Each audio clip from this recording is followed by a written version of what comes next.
అవోటి ఇవోటి ఆడి ఆడి పిల్లలు అప్పుల పాలై అయ్యేవాళ్ళని పరిశ్రమ చెప్తున్నాడు. నేను మా పిల్లల్ని కోరేది ఒకటే, ఏ షార్ట్ కట్ ఎవరు మనకి పైసలు ఇవ్వరు. ఏదో ఈ పబ్జీకి ఎంత పైసలు సంపాదిస్తా, రాత్రికి రాత్రి నేను పెద్దగా అయిపోతా, కారు కొంటా, మోటార్ సైకిల్ కొంటా, ఇల్లు కట్టా అని నీ ఆలోచన మంచిదే. కానీ ఎవరు మనకి పైసలు నిన్ను గుంజుకొని వాడి జేబులు పెట్టాలి తప్ప నీకు పైసలు ఏమి పెట్టాలి. వాడు మోసం. అందులోకి పోకుండి మీ అయ్యేవాళ్ళను పరిశ్రమ చేయకుండి మీరు పరిశ్రమ కాకుండా.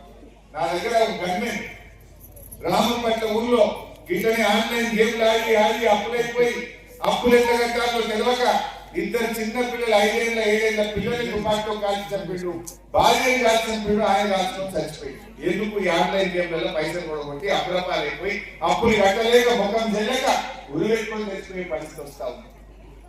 ఏ ఊళ్ళో పోయినా పిల్లలు రాత్రి ఎంత పడుకుంటారంటే పొద్దుదాకా పడుకుంటారు. కొంతమంది అందరిని అంటలేదు, కొంతమంది దానికి అలవాటు పడ్డారు. గుడుంబకు గంజాయికి ఆన్లైన్ గేమ్లకు పోయి జీవితాలు ఖరాబ్ చేసుకుంటారు.